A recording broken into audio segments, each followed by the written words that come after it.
Mark Medina. Hey, Luke, good to see you. Mark, I can't see you, but it's good to talk to you. Appreciate it.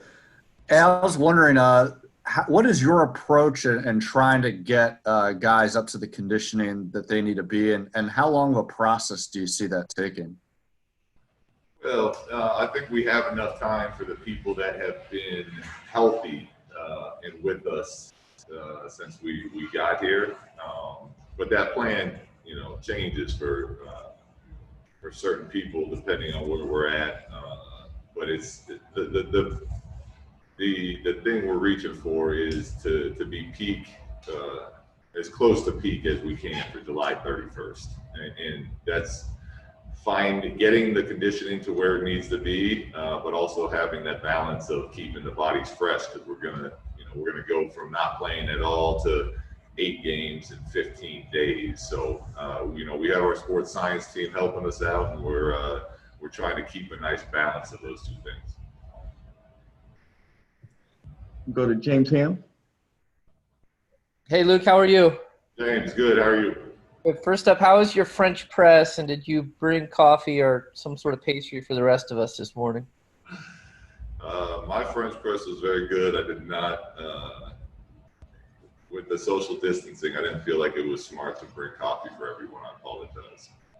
All right, so where are we at with some of your players? Like De'Aaron, is there a possibility he's going to play this morning? And Rashawn, kind of that group of guys. De'Aaron's going to play limited minutes today, and Rashawn is not going to play today. Hopefully we'll get him ready to go by our last scrimmage Monday. And I guess, how is it going to be integrating these players in with just a week to go? How big of a concern is that for you? Not a concern. Happy that we're getting to integrate them back into the team, and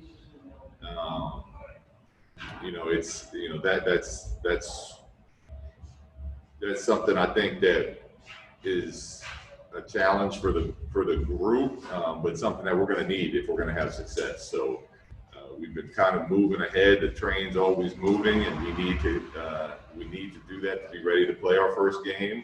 And as we start to get some of our main pieces back, it's important that they learn quick and get up to speed, because we got this thing's kicking off pretty soon. Sean Cunningham. Hey, good morning, Luke. Morning, Sean.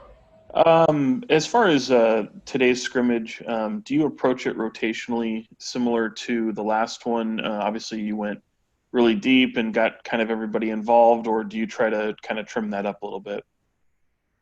Well, we'll probably play some guys a few more minutes, 12-minute quarters as opposed to 10. But you're gonna see a lot of guys out there again.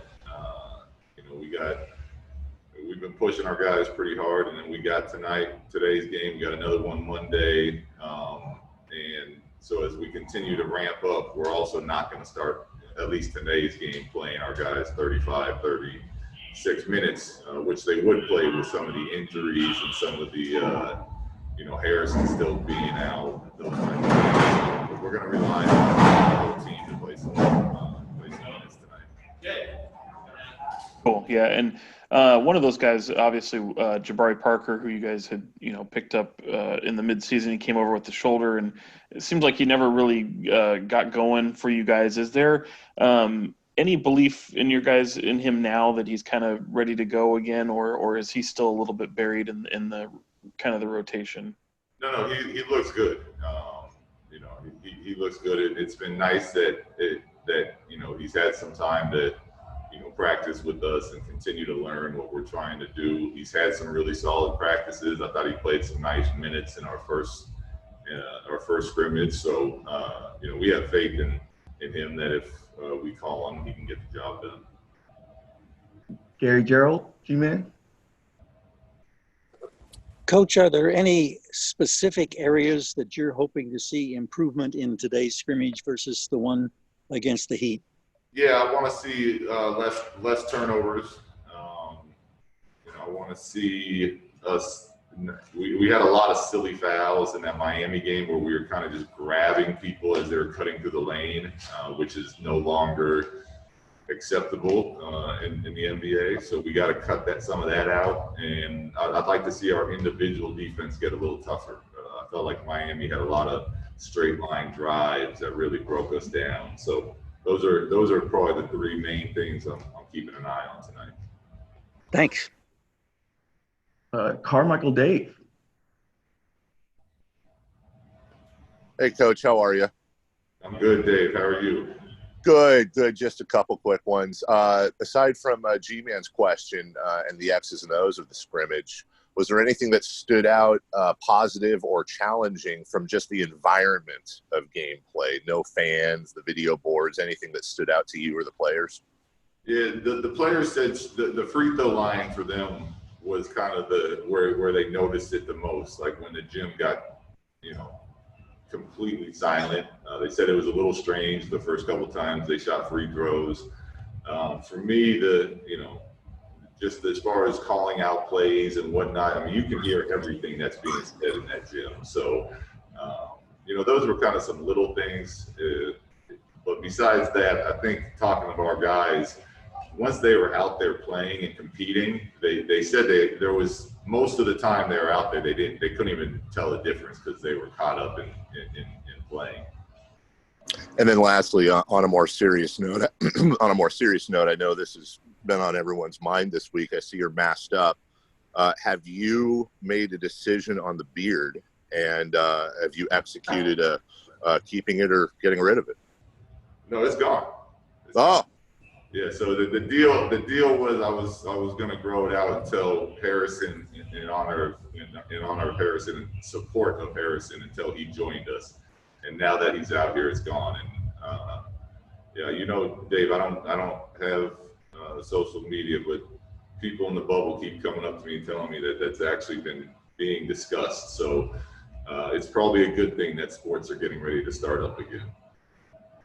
Ferdinand Rivera, outlet in Puerto Rico. How you doing, Coach? Good. How are you? Doing great. You had the chance to face the Lakers and the Bucks this season. In your opinion, who is the MVP, Giannis or LeBron? Say that again. You had the chance to face the Lakers and the Bucks this season. In your opinion, who is the MVP, LeBron or Giannis? Wow. You know what? It's tough to call. They both deserve it. I think whoever ends up winning it, it'll be well deserved. But they both had outstanding seasons so far. Okay, Jason Anderson for the last one. Morning, sir. How are you today? Good, Jason. How are you? Good. Can you talk a little bit more about the decision to play De'Aaron and kind of the need to establish a little bit of rhythm and chemistry with some of those guys who have not been on the floor? Yeah, Jason, that's pretty much what it's about, right? It's he's looked good in practice and in his workouts that he's been doing.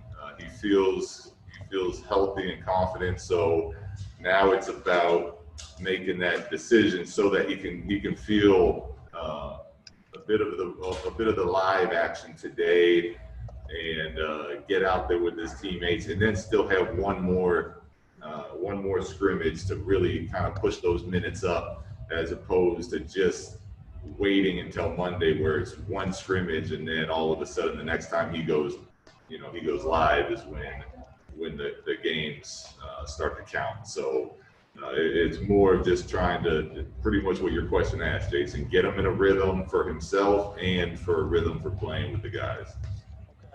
And I know you don't have Harrison in the gym yet, and a lot maybe still depends on how he looks and what kind of shape he's in.